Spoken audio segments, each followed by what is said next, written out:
গতকাল আগরতলা জিবি হাসপাতালে তৃতীয় কিডনি প্রতিস্থাপন করা হয়। আজ জিবি হাসপাতালে আরও একজন রোগীর শরীরে সফল কিডনি প্রতিস্থাপন করা হয়েছে। এ নিয়ে হাসপাতালে 3 জন রোগীর শরীরে কিডনি প্রতিস্থাপন করা হলো। মণিপুরের শ্রীজা হাসপাতালে চিকিৎসক দল ও আগরতলা জিবি হাসপাতালে ইউরো ও নেফ্রোলজি বিভাগের বিশেষজ্ঞ চিকিৎসকরা যৌথভাবে আজ এই কিডনি প্রতিস্থাপনের কাজটি সম্পন্ন করেছেন। কিডনি দাতা ও গ্রহীতা দুজনেই সুস্থ রয়েছেন। তারা দুজনেই আগরতলা রাধানগরের বাসিন্দা।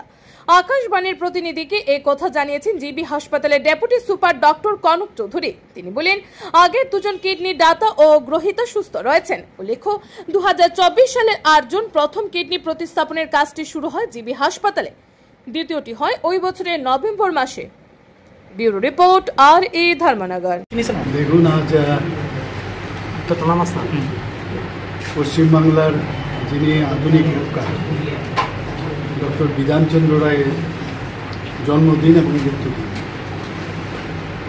তো সেটাকে আমরা সারা ভারতবর্ষে ডক্টরস ডে উপলক্ষে এটাকে আখ্যায়িত করে থাকি। আমি অত্যন্ত খুশি যে আজকের দিনে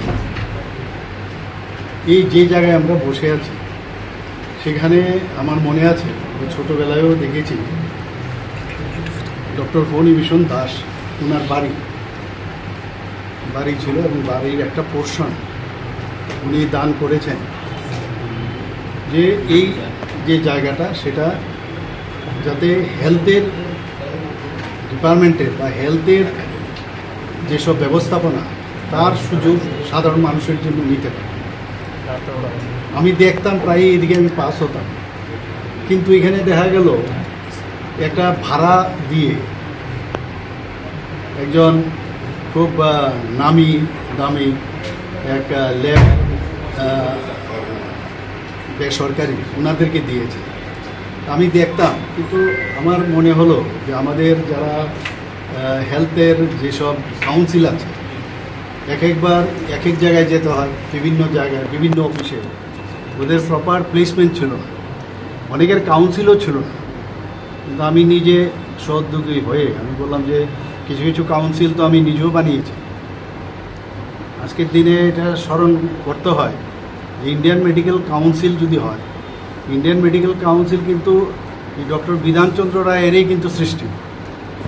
ইন্ডিয়ান মেডিকেল কাউন্সিল ছিল এবং আজকে Indian dental council, homeopathic council, Ayurvedic council, nursing council ইত্যাদি অ্যালাইড যেসব কাউন্সিল আছে সবকটাতে একই ছাদের নিচে আজকে আমরা, এবং ওনার যে দান, এই দানটাকে আমরা স্বীকৃতি দিলাম, ওনার প্রতি শ্রদ্ধা নিবেদন করে ওনার নামে আজকে বিবি দাস মেমোরিয়াল হেলথ কাউন্সিল ভবন আজকে আমরা এখানে উদ্বোধন করলাম। কারণ এর আগেও আপনারা দেখেছেন আমরা যারা ত্রিপুরার মানুষ কিছু ত্রিপুরার জন্য করেছে।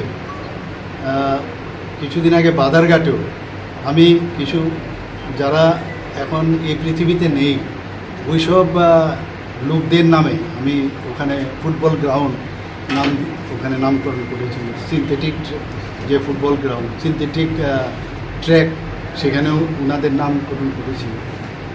তো বিভিন্ন যে গ্রাউন্ডগুলো আছে, ইভেন আমবাসাতেও একটা স্পোর্টসের একটা ওখানে ভবন বানানো হয়েছে, সেখানেও আমি ত্রিপুরার জন্য অনেক কিছু করেছেন জিমনাস্টের ওনার নামে। তো এটা হচ্ছে আমাদের কর্তব্য, ওনাদেরকে স্মরণ করা আমাদের দরকার উচিত। তো আমি ডক্টর ফণীভূষণ দাস, আমার মনে আছে হরিগঙ্গা বসাগুলোতে উনি প্র্যাকটিস করতেন। তৎকালীন সময়ে যে LMP licence head medical practitioner ছিল, তো ওনাকে সেইভাবে সম্মান যথাযথ উনি দান করেছেন স্টেট গভর্নমেন্টকে, কিন্তু আগের গভর্নমেন্ট খালি এখানে একটা ব্যবসায়িক ব্যবস্থাপনা, এখানে একটা ল্যাব তৈরি করেছে। তা আমার একটু চিন্তা ভাবনা ছিল ওনাকে প্রকৃতভাবে ওনাকে সম্মান দেওয়া। তো বিভিন্নভাবে আমরা এখানে সবার সাথে আমি কথা বলেছি, আজকে সবাই খুশিও দেখলাম। কিছু ফার্নিচার আছে বা আদার্স যেসব ইনফ্রাস্ট্রাকচার আমরা খুব তাড়াতাড়ি সেগুলো আমরা প্রোভাইড করবো। এমন একটা বিশেষ দিনে ডক্টরস ডেতে এটা আমরা, এবং ভারতবর্ষের মধ্যে একই ছাদের নিচে যে এতগুলো কাউন্সিল, হেলথের কাউন্সিল শুধুমাত্র ত্রিপুরাতেই হয়েছে, এটা বলার অপেক্ষা রাখে না। তো আমি আশা করি যে আজকের সুন্দর দিনে ওদের যাত্রাপথ সুগম হোক। সবাইকে happy doctors day. Happy doctors day.